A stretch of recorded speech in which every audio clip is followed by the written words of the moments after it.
Primeiras notas para agradecer a presença da doutora Thais em Portugal. A doutora Thais tem uma particularidade que a caracteriza.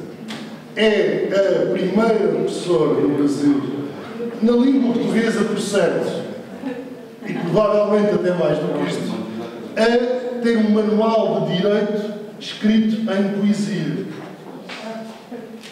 Ou seja, a doutora Thais vai começar por apresentar uma noção de direito ou algo semelhante, partindo daquela obra que neste momento tem na mão, que é Rimando e Aprendendo Direito, que, atenção, é uma obra recomendada para o exame da OAB. A OAB será a Ordem dos Advogados do Brasil, especificamente no caso de São Paulo, que é uma pequena cidade do Brasil. À nossa escala será mais ou menos do tamanho de Baleizão. Mais coisa. Baleizão, cabeça gorda, Vidigueira, mais ou menos. Juntando as três, terão o mesmo número de habitantes que o Grande São Paulo, que é o Estado. Só São Paulo será mais ou menos o mesmo. Cuba, sensivelmente. E era isto, basicamente. Eu agora vou sentar, vou oferecer à doutora Thais o comando para ir passando os slides e vou-me colocar lá atrás enquanto a doutora Thais nos diz de sua justiça. Olá, boa tarde. Boa tarde mais animada, boa tarde em português, boa tarde. Agora sim. Bom, meu nome é Thais Fernanda Bizarria, eu sou advogada, escritora e atuo em escritório de advocacia em São Paulo. Eu sou a primeira advogada no Brasil, como dito pelo Dr. Hugo, a escrever um livro direcionado para a OAB em poesia, que é esse aqui. E é assim, o livro de rimas jurídicas em palavras verídicas tem como objetivo um aprendizado não cansativo, visando a poesia com linguajar do direito. E eu espero que você, leitor, fique satisfeito. É um livro repleto de conhecimento e em específico para o exame da OAB, que é o Exame da Ordem dos Advogados do Brasil, hoje já unificado. Antes, os exames da OAB eram distintos no país. Hoje já está unificado, a prova da OAB é a mesma para todos os estados. E dentro da obra possui várias ilustrações.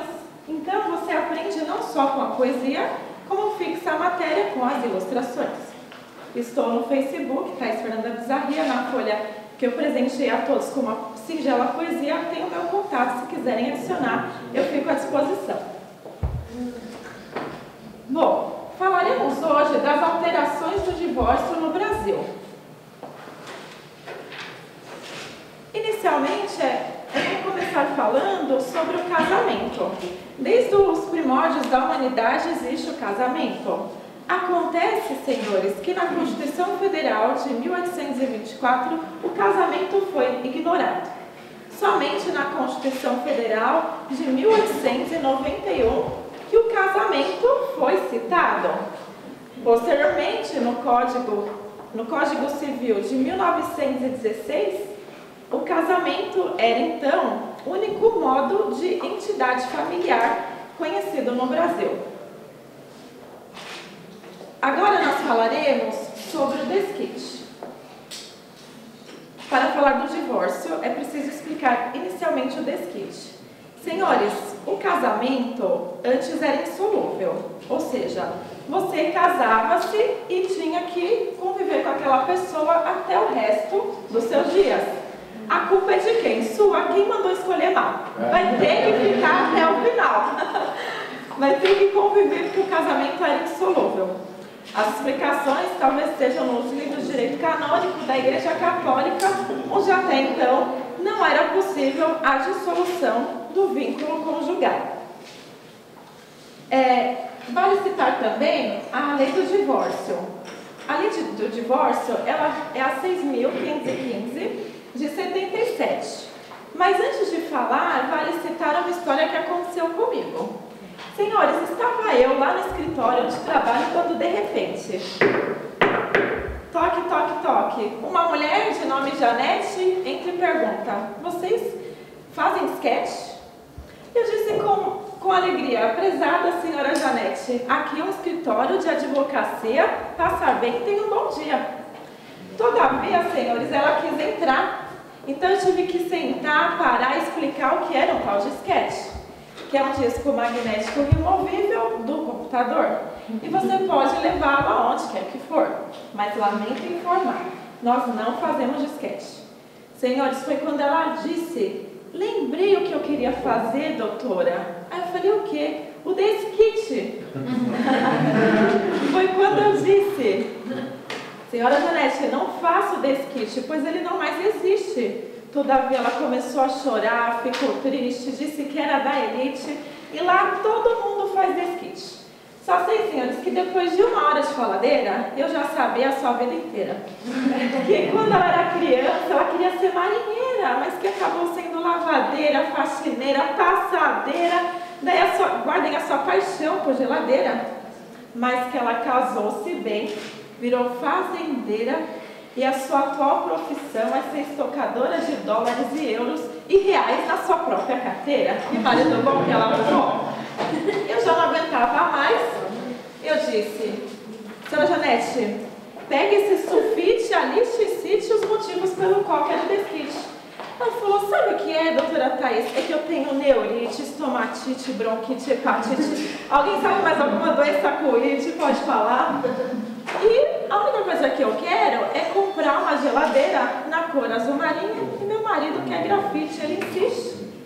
Foi quando eu disse: converse novamente com seu marido, diga que o que ele quer não tem sentido e que na cozinha não meta a colher, porque escolher geladeira é coisa de mulher.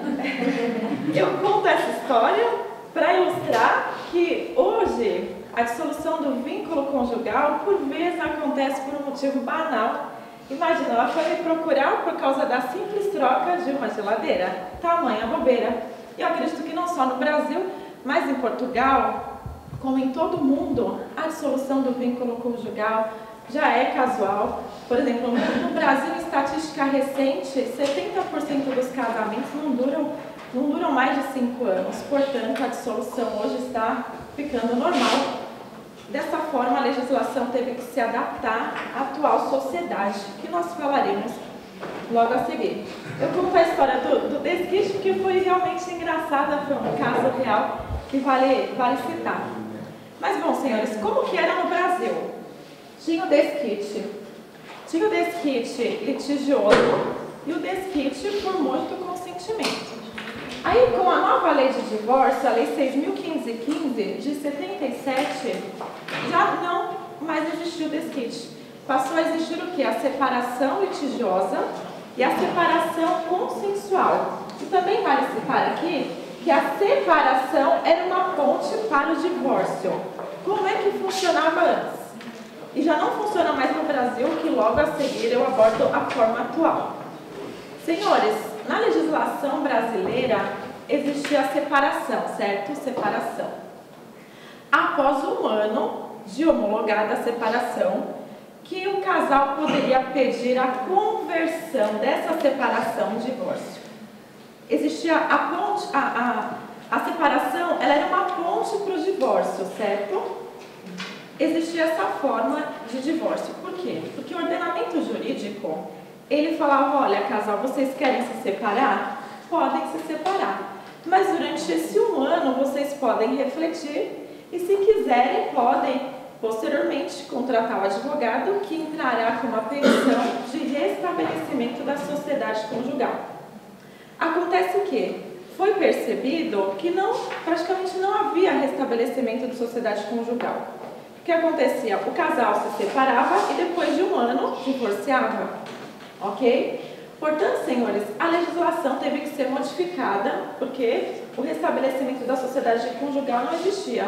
Eu, por exemplo, advogo, eu sou formada desde 2005.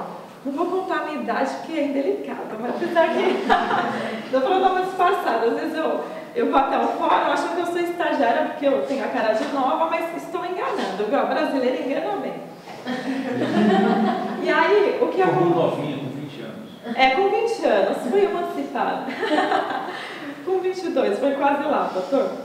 E o que aconteceu? Não existia, estava caindo em desuso separava, depois de um ano, entrava com o divórcio. Ou seja, a pessoa tinha que ficar um ano presa àquela outra pessoa que ela já não queria mais. Eu, por exemplo, advogo, desde a época do estágio, já estou na área, eu nunca fiz um restabelecimento de sociedade conjugal. O que eu fiz inúmeras vezes é a separação e, posteriormente, a conversão no divórcio. A separação, inicialmente, é marcada na audiência, tá? Se for litigioso, você distribui o processo. Se for consensual, basta ir até o fórum competente, distribuir a ação até as 15 horas daquele dia, que no mesmo dia você sai separado judicialmente. Quando tinha a separação e, posteriormente, depois de um ano, fazia-se o divórcio, aí não era necessária a audiência. Basta a contratação de um advogado que assinaria a petição, juntando a procuração das partes, e essa ação, sendo distribuída, o juiz homologaria.